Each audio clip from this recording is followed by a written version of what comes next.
Hello everybody! In this video I take this free IKEA bed frame and turn it into an upholstered high-end bed for my kid.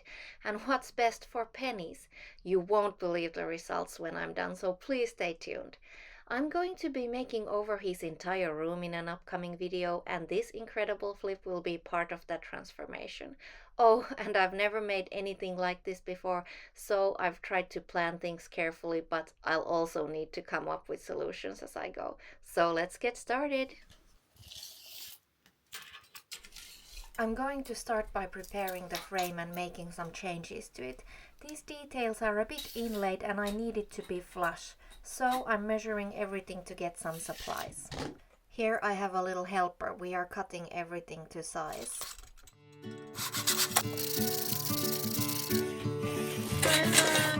Ta-da!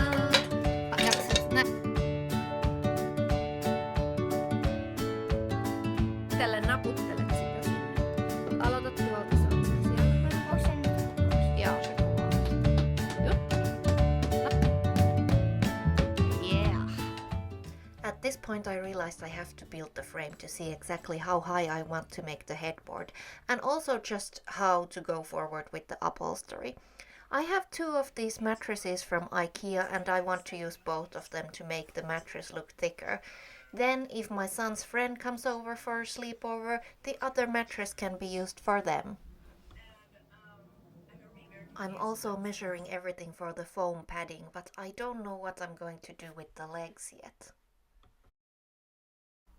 Then I started to build up the headboard, and I want to try and use scrap wood for this.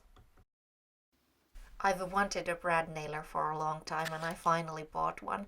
I'm trying to learn how to use it, but my main focus is keeping my fingers safe.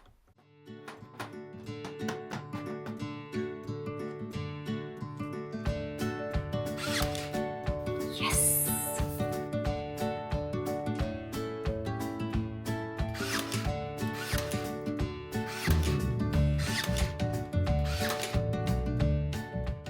This board was the perfect thickness to bring the inlaid parts flush with the rest of the head and footboard. I had it cut to the right width at the store. The guy said it can be cut with a utility knife, but my cuts weren't very neat. That's okay though, because none of this will ever show.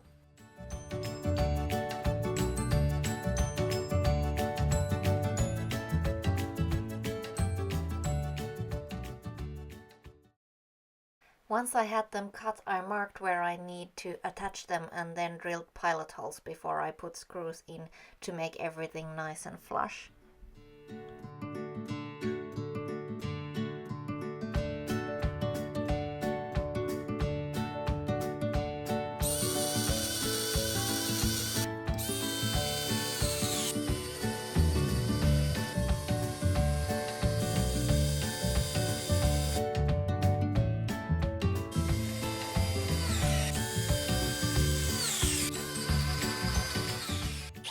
To build up the headboard, I used scrap wood that was the right thickness.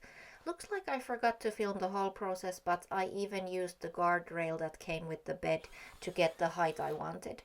My son is almost 8 and he doesn't need that anymore. I'm going to be covering the bed with this 1/2-inch foam. I had it cut to the right width at the store. They did say they can't promise it's going to be exact, so I did count for just a tiny bit of extra, and that ended up working for me. Now I just need to cut it to the right length. I've never done anything like this before, so I'm coming up with the plan as I go. I'm tackling the sides first since they seem like the most straightforward thing to upholster. When I got this bed, first thing I did was clean it well, but didn't get under here.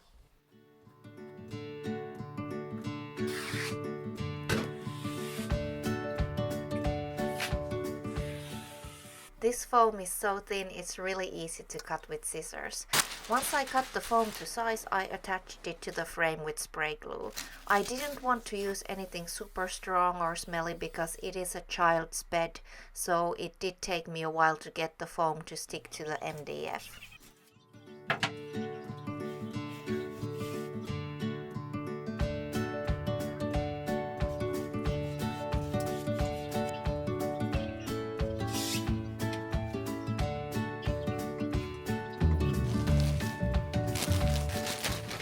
get a nice plush look, I'm going to put a layer of this thin batting on top of the foam. I found this unused bag of batting from a flea market some time ago and picked it up because it's something I seem to need often.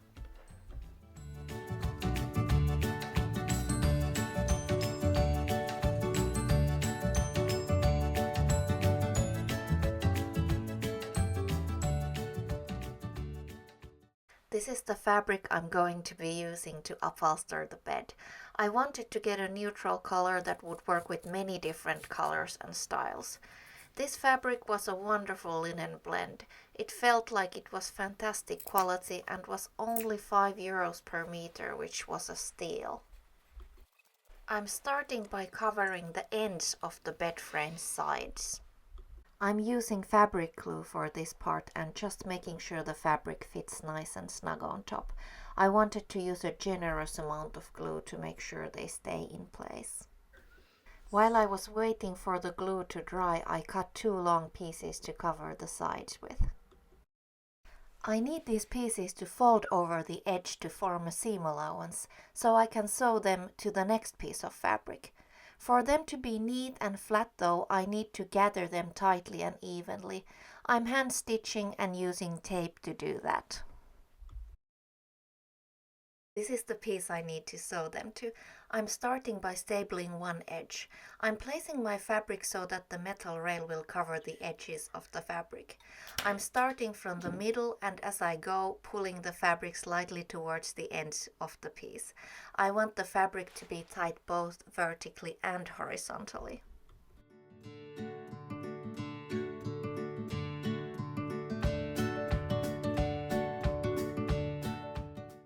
As you can see, I've folded the ends and now I'm hand sewing the pieces together.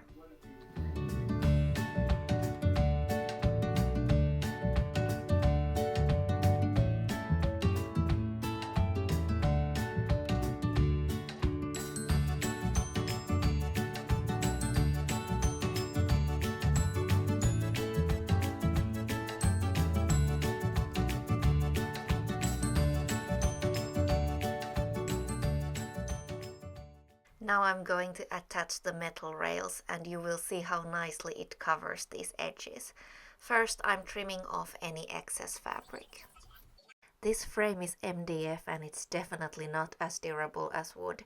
It kind of has a tendency to turn to dust if you use the same screw holes over and over again.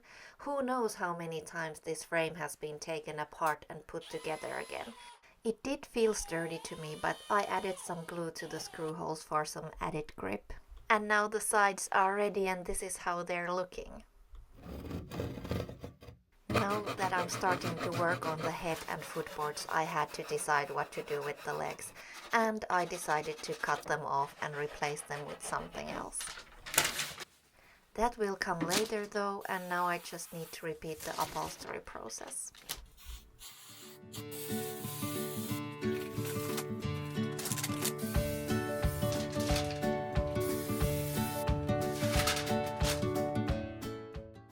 There are some new things I will need to address with these though. There are these screw holes and sockets where the sides need to attach to. I'm cutting holes for them in the foam.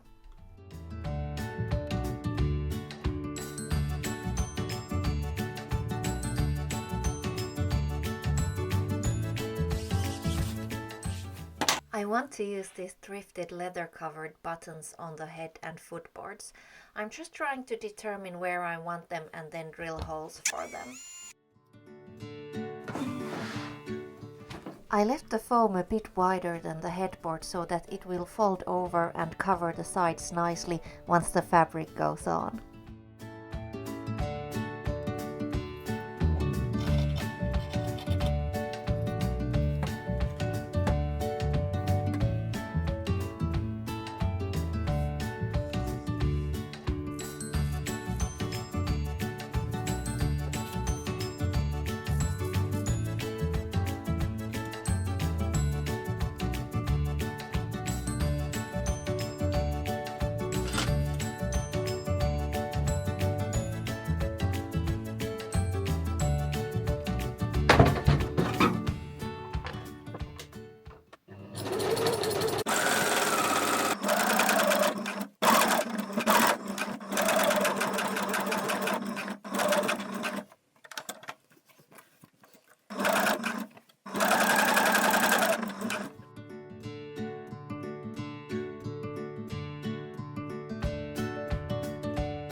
Now I'm trying to locate the drill holes for the buttons.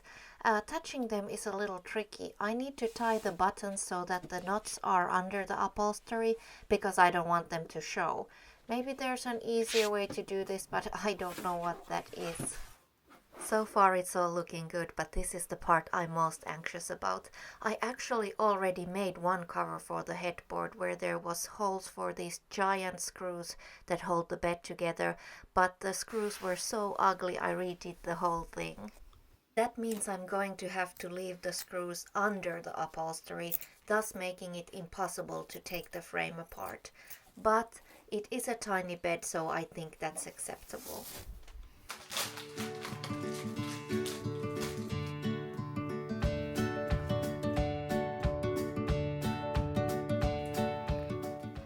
I'm going to be styling the reveal in our living room because this bed will be a part of an up-and-coming full bedroom makeover for my son that I don't want to give away just yet.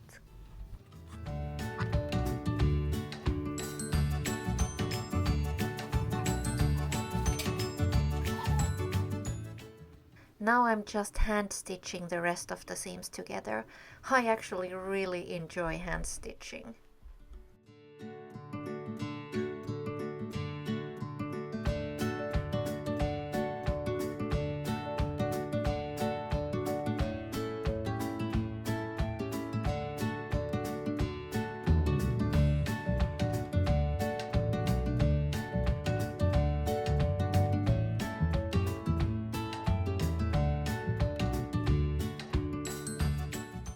For the new legs, I decided to use these leg brackets from IKEA.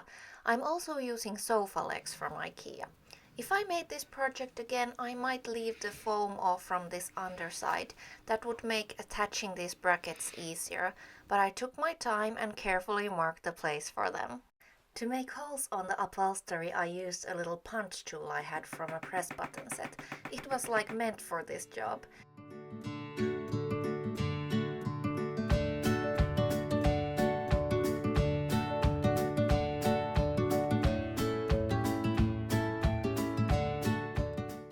Any place that has even the slightest potential to fray, I added fabric glue to.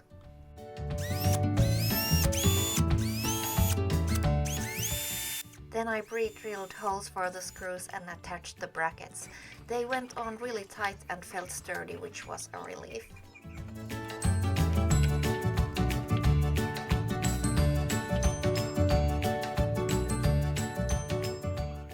In the frame there were these little holes to get the nuts for the giant screws in. That left tiny holes in the fabric. The mattress will cover them, but I put these thicker felt pads on top to make them neater. One thing I never find from flea markets is bed sheets, so I bought this flannel set to crown the new bed.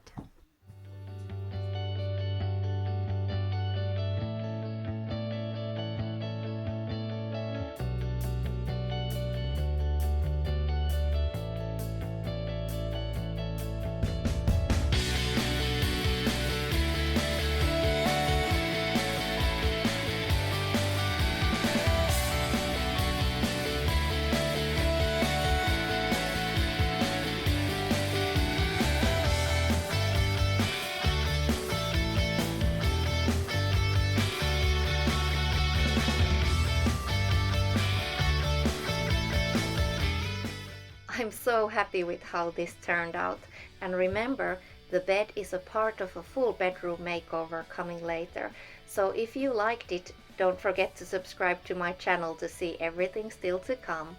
Thanks for watching!